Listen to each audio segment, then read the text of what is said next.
أعوذ بالله من الشيطان الرجيم بسم الله الرحمن الرحيم رب اشرح لي صدري ويسر لي أمري واحلل عقدة من لساني يفقهوا قولي صدق الله العظيم. السلام علیکم محترم ناظرین، د یو اهم ټاپک سره تاسو مخې ته حاضر یو. نننی ټاپک دی زموږ اسلو چې دی د دې یوه حصه شوې ده، د دویمه حصه ده. پای کې دوه طریقې تدریس ستاسو مخې ته ذکر شوي، د هغې په منځ کې لږ تقابل شوی او بنیاد موږ پای کې د اسلو کېښودو. په ننني ټاپک کې به د اسلوز باندې مزید بحث کوو. اسلو څه شی دی، اسلو په تدریس سر غورځي، اسلو د څه لپاره جوړ شوي دي، د اسلو تعارف، دا ټول زموږ د نننۍ ویډیو حصه ده. او سلیکټ ډېر به د اسلو په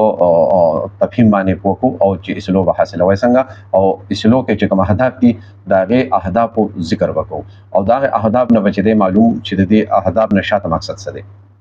اسلو اصل کې سټوډنټس لرننګ آؤټکمز،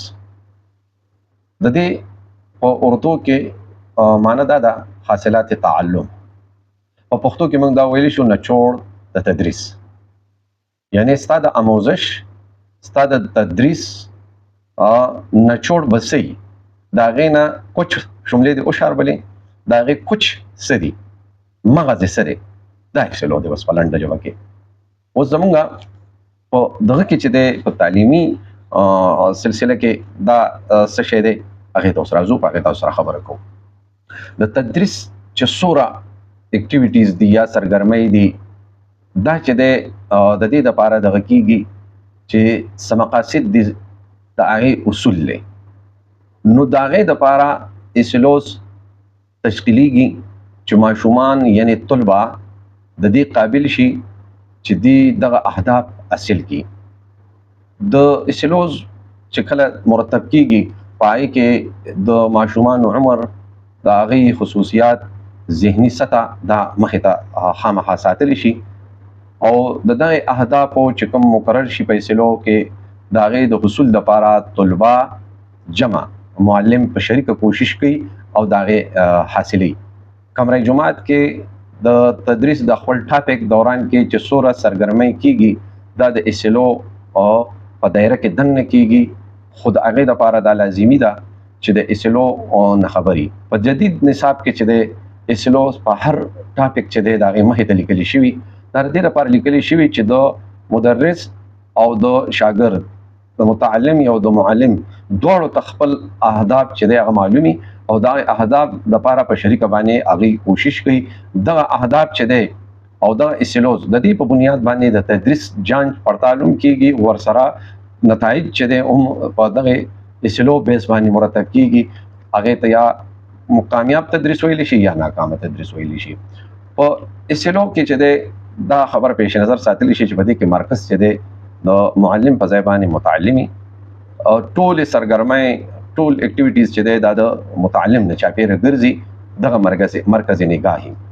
نو په دې وجه باندې د اسلوز مرتب کولو په وخت باندې چې دی یا حاصلات تعلم چې دی د هغې د مرتب کولو په وخت باندې د ماشومانو د طلبه او ضروریات چې دی هغه مخې ته کېښودی شي. لکه زه به یو مثال درکړم. مثال په طور د پاکستان د صوبو په باره کې ته پڑھائی کوي، نو د هغې اسلو ړومبی دا کېدی شي پاکستان کې صوبوں کے بارے میں بتایا جائے گا. یو دا اسلو شو او دویم شو طلبہ اس قابل ہو جائیں گے کہ پاکستان کے تمام صوبوں کے نام بتا سکے اور نقشے میں ان کی نشاندہی کر سکے.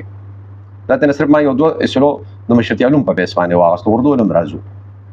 په لومبي کې اسلو کې هدف چې دی معلم دی، او کمره جماعت کلاس روم ته به ځي، د پاکستان د صوبو په باره کې به لولي او هغه به چې دی د دې آغاز کوي. خو دویم اسلو چې دی په دې کې مرکز چې دی هغه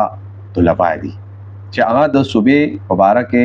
د نومونو په باره کې چې دی هغه زده کړو کې او هغه په دې نقشه کې هغه د هغې نشاندهي مو کړی شي. د سبق په دې اختتام کې به بیا مدرس خپل جانچ کوي چې دا هدف چې کوم د صوبو باره کې او دا آیا ما حاصل کړی دی او که نه. چونکې د هر کتاب، د هر ټاپک د دې ځان له اسلوز دي. د هر کلاس زه به دې وخت کې تاسو ته د اردو په باره کې چې دی یو ماډل به کېدم چې تاسو پرې پوه شئ، تر څو پورې چې د یو شي مثال عملي طور نه دغه شوی دا. چونکې دا ویډیو سپیشل د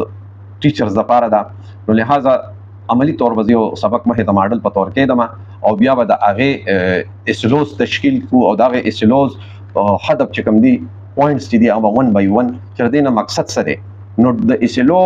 تفهیم په ډیره ښه طریقه باندې چې دینو مدرسینو ته وشي چې اسلوز باسلو څنګه او په هر اسلو کې دنه په هدف کې څه خبره شاته پټه پراته ده نو دا ما مناسب وګڼل چې عملی طور دغه د کتاب نه یو ټاپک والم نو په هغه باندې خبره وشي ډیره بهتره وي دا چې هغه ټول ورځ لګیا شل ویډیوګانو کې د ټول کتابونو اسلوز کې کوم ماډل تور باندې به یو پیش کړو دا غنه به ټول ته ان شاء الله پیدا ملو شي په دې کې ما یو سبق خو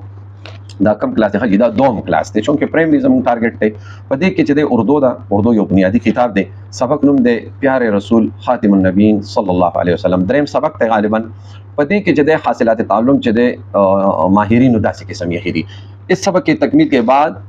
آپ اس قابل ہو جائیں گے کہ یہ آپ مخاطب سو دا اسٹوڈنٹ دے طلباء چې کوم دي هغه مخاطب دي لومبنه هدف چې د دې نمبر 1 مختصر کہانی سن کر اس کے خاص نکات زبانی بتا سکیں نمبر 2 واقعات یا کہانیاں سن کر مخصوص رد عمل کا اظہار کر سکے نمبر 3 الفاظ کی ابتدائی آواز تبدیل کر کے درست طریقے سے نئے الفاظ بنا سکیں گے مثلا راگ سے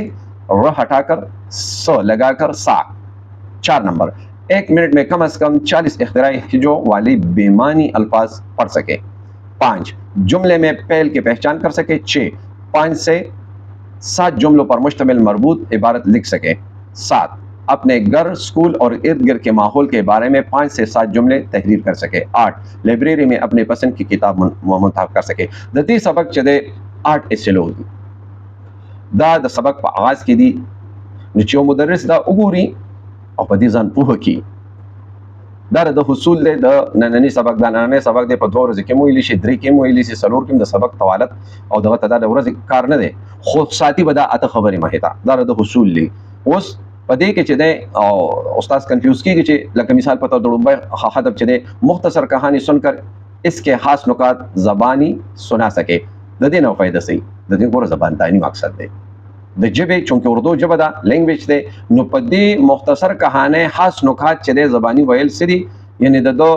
حافظه جانچ په موشي د حافظه چې د نابم د دې سره محفوظ شي او د دې سره به د زباندانی چې کومه ده د اردو خبرې چې د کمی کوي خاص نقاط بیانې نو د اردو ژبه تفهیم حاصل کی داغه د لوست جوګه بم شي دویم هدف د واقعات یا کہانیاں سن کر مخصوص رد عمل کا اظہار کر سکے د دې نه مقصد دی دویم سلو د دې نه چې د تربیت کہانی چې دا واقعیت چې دی هغه د دې لپاره چې دا غنه معشوم عبرت والی هغه ته عملی ژوند کې سفایده والی نو د دې اصلو مقصد د تربیت چې کومه کیسه تا بیان کړه چې دا غي د په ژوند باندې اثر شته د په خوینو کې تبدیلی راوستره رد عمل څه ته وي د څنګه کوي د صحابت کیسه واورېده د پیغمبر پاک د رحمدلله کیسه واورېدلې اوس د کې رحمدلی رااله آیا د په ژوند کې چې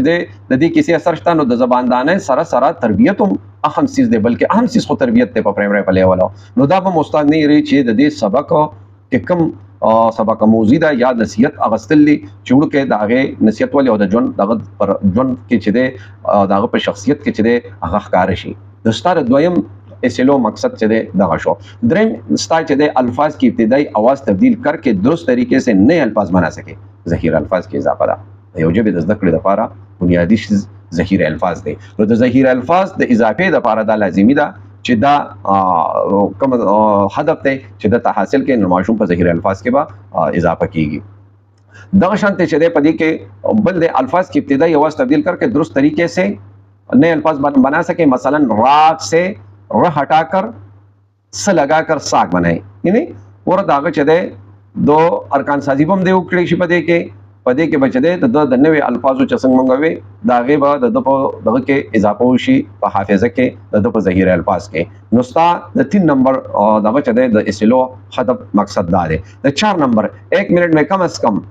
40 اختراعی ہجوں والے یا بےمعنی الفاظ پڑھ سکے دل ته چې د سده پڑھائی والا سکل ریډینګ والا سکل چې دا امپروو کول دي نوې الفاظ اختراعي مطلب نوې سیز چې نوې الفاظ نوې سیزونه د زده کی دغه سبق په د بدل باندې د نوې سیزونه زده کی نمبر 5 نمبر هدف ساده جملے میں فعل کی پہچان کر سکے دلته مقصد سره گرامر دی فعل سره ګور گرامر اردو د چونکه لینګویج دی ګرامر د ژبې یو لازمي حصه ده د صحیح ادایګۍ لپاره د صحیح خبرو لپاره چې د ګرامر زده کړه چې دا لازمي ده. نو ستا دلته 15 نمبر هدف چې د اسلو چې دی هغه ګرامر ته توجه ورکول دي چې د سبق سره سره هغه فعل هم پیژني. نو دغه شان مخې ته اسبابو کې به نور څیزونه راځي هغه به فاعل او پای کې چې د معرفه نکره مذکر مؤنث ته یو هدف راځي په هر سبق کې او د ګرامر سره ټچ نو هر یو سبق کې به یو او ټچ چې د اسلو چې د ګرامر سره وابسته. نو په ګرامر باندې به نظر ساتي چې ګرامر د فعل پیژنګلو د حصول چې د په دې سبق کې تو وکړي شي. بیا ورپسې چې د 6 نمبر هدف چې د 5 سے 7 جملوں پر مشتمل مربوط عبارت لیکھ سکے. ګور املا ته دلم توجه ورکړه. مربوط مطلب دا چې بیډنګ نه چوي کې ربطي په صحیح طریقې سره چې د هغه کې یو بل سره تنظیمي. نو دا سه یو سو جمله مربوط عبارت هغه لیکل شي. نو په دې کې ته تخلیقي صلاحیت هم دغه بسیوا شي تخلیقي قوتونه به هم خشي او د املا قوت هم لازمي ده ځکه چې یو شی ته ویل شي ماشومان هغه لیکل نشي. غټه مثلا نن سبا په سکولونو کې د دې اسلوز منتصر علاله په میټرک په امتحان کې شروع کې پر ویل شي او پر لیکل نشي هغه په خلی وي خو ته پته نه لګي چې په دې وخت کې لفظ سره غله د دې आवाज سواد ده کړه دې سین ده کسه ده یا کله ز आवाज راځي نو ته دا پته نشته چې دا په زواد سره د کفزال سره د کفزوي سره د کفزې سره دی. یعنی دا شان د ماشومان ته چې د مختلف قسمه مسائل د املا د کمزوري د وجه ناراضي په امتحانونو کې هغه ناکام کیږي. نو ستا په نننی سبق کې دام د املا ټچ ورکول چې د دام یو هدف ته یې شوی دی او دا ګوره ما وې مخکې چې دا ټول په یو ورځ نه کیږي دا ټول اهداف چې د په 2 ورځې کې ته حاصل کړه سم مثلا نه دا او چې دا اهداف تام پیش نظر ہاں مہائی اپنے گھر اسکول اور ارد گرد کے ماحول کے بارے میں 5 سے 7 جملے تحریر کر سکے. ګور تخلیقی صلاحیت د ځان د لیکلو قوت دا چې د هغه د تحریر قوت سیوا کوي تخلیقی صلاحیت کې ول اضافه کوي پاکه د تخلیقی لیکلو چې د یو دغه پیدا کوي طاقت پیدا کوي. نو لہذا 7 نمبر اسلو چې د هغه د دې سبق متعلق دا ده او 8 نمبر چې د لائبریری میں اپنے پسند کی کتاب منتخب کر سکے. مشاهده چې سره سره مشاهدی قوت ور سره لگاو د اردو ژبې سره لگاو او تخلیقي ریډینګ دا چې د داستا اته چې د اسلوز شو د دې سبق او د هغه نه وته چې نو بیا ته جایزه خپل علی په اند کې چیرې زما آیا ما کوم اهداف مقرر کړو کوم اسلوز دا مې حاصل کړو کنه کني اسلو یو رس په بل لگاوا دوباره بل منصوبندیو کا مختلف طریقو کا خدای اسلوز حاصل کا. دا زموږ اسلوز دی او دا راي په تدریس کې کردار. ډیره مهرباني. السلام علیکم ورحمت الله وبرکاته.